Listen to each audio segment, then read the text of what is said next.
Hey guys, welcome back to the channel. As always, doesn't matter who you are, how you found us, we're glad you're here. I am here at Minuteman National Historic Park, once again, where the battles of Lexington and Concord took place. Spending some time here outdoors, enjoying our nation's history. But, kind of some thoughts from the road here I wanted to share with you guys. I had as I was driving the other night. This is probably going to be one of those videos that doesn't get a lot of likes or, much traffic because it's not gear related, stuff like that. But, oh well. It's my channel, and these are my thoughts. So, we're driving up 95 through New York, Massachusetts, and it starts to rain, and it's dark. And it is really coming down. And I was probably driving through rain, wipers at close to full speed for a couple of hours at least. A couple like white knuckle situations because I've got my whole family, in the car, wife and 3 kids, and sharing the road with other drivers. Got a roof rack on top. Cars loaded with stuff, and everything's going good, but at one point towards the end of the drive, the rain slowed down, and I was able to turn the wipers down from the constant almost metronome-like back and forth on the windshield. And it was at that moment, like something in my mind, even like my, heart or soul was like, just kind of like breathed a sigh of relief, because that constant, what I didn't even realize was a constant source of stress. Stress isn't quite the right word. Distraction, stressor, irritation, drain on my resources, mentally, physically. I didn't even realize it was all those things. But when it stopped, when it abated just a little bit, didn't stop completely, when it abated and I was able to take a breath for a minute, something in me just breathed this big sigh of relief. And I was like, man, that was, driving for that long under those conditions was pretty intense. And it just kind of got me to thinking about, in kind of, that being a metaphor for our modern life with these things that we use all the time. We've all got a computer in our pocket, and we're connected to the internet, connected to the whole world, through social media, through news apps, things like, hey, YouTube, just constantly connected, constantly on, constantly being bombarded by incoming news, incoming requests. If you've got work email on there, constant stuff for work, and it's just a constant. Like, there's, for a lot of folks now, whether you work from home or you work or you work at a brick and mortar location, when you leave work, you don't actually leave work, because people can get a hold of you with one of these things, through email, text message, phone calls, and it's not until you put all that stuff down that you just kind of, your soul breathes that sigh of relief. Because the 44 years I've been on this planet, I've come to realize that we were not designed to live at that pace constantly. I have taken, since we left Virginia here a few days ago, I've been on the road driving, and I have, obviously I have been using technology, I have been using my phone, but it's been pretty much to listen to music, or an audiobook, or, navigation. I have navigation going in the car so we get where we're going more easily. So the technology is great, but I have essentially unplugged from watching all the news or constantly checking social media. And it's been really good. And I've done these things in the past. You just turn the phone off for even just a few hours will, I think, help get your mental state correct. If you can do it for a day or a weekend or something, even better.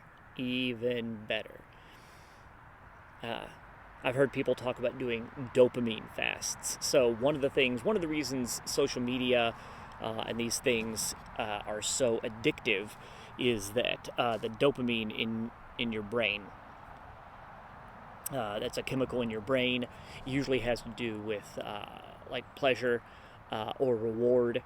And so when you're getting likes on a video or likes on a post or friend requests, or you see something funny online, it hits that dopamine center in your brain, and it releases that, and then you naturally want more, even though you don't necessarily realize that's what's happening. So you're looking for the next funny thing, or you're looking for the next post that's going to get more likes, more clicks, more laughs, more shares.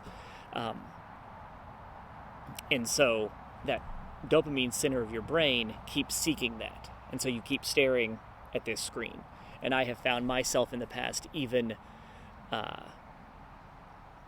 not completely ignoring my kids, but like I'll respond to them, but I'm also looking at this thing. And that's not, if you're a parent, that's not how you want to parent. If this is what your kid sees of you, they think that's your face right there, you're not being a good parent. So that's not the person I want to be. I want my kids to grow up knowing that they are a priority, that I love them, that their dad loves them. So I want to break that dopamine cycle and break the cycle of always being on this thing or another screen or any other kind of stuff, and just make time to breathe that sigh of relief. So I'll probably be doing that more in the future. Just shut down all technology. Now, obviously, make sure your stuff's taken care of. Don't just like nobody knows where you are. You're not answering your phone. You're not answering text messages, and so they end up sending out a search party or something for you. Make sure your stuff's taken care of. That you've covered some of your bases. People know where you're going to be. But turn that stuff off. The world is going to revolve. The world's going to go forward, whether you are there to help it or not. Case in point, currently, as I'm making this video, the Rittenhouse trial, I believe, is still going on. I don't think they've reached a verdict yet. And I know that there are potentially riots and stuff. And so, that trial doesn't need my help by keeping track of it in the news. That trial doesn't need my help to continue forward. The defense is going to do their thing. The prosecution is going to do their thing. The judge and jury are going to do their thing. I will read about it later. I will find out about it. Yes, I think that's an important trial. I think it's an important case. And even the implications thereof with, having to do with rights to self-defense and things like that are important. And even potential riots that could put myself or people I know and love in danger, that's important. And so I've made allowances for that. Number one, just being self-aware, aware of my surroundings. But still, I don't need to check my phone every 5 minutes to try to figure out what's going on, what's happening. It'll happen without me. The sun's going to come out tomorrow. It doesn't need my help. So how does this benefit you? Well, by getting outside that constant rate of stimulation, you'll actually be able to process information better when it does come your way. It's also, I said at the outset of this channel, I'm a believer in Jesus Christ. And so when you don't have all that stuff going on, it's a lot easier to hear God talk to you. Making time to read His Word and listen for Him, because that's important. Now, if you're not reading the Bible, read a book that's going to help you become the person you want to be.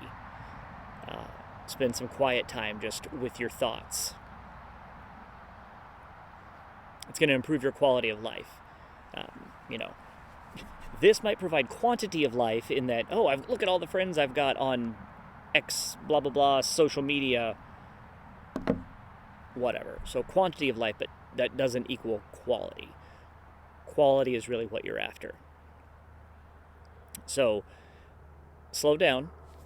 Turn this stuff off once in a while. I know the ironical part. There's a YouTube creator telling you to turn off the social media, turn off the YouTubes for a minute, and it'll be there when you come back. Your favorite channels will be there. They will have posted. You can come back and watch the stuff.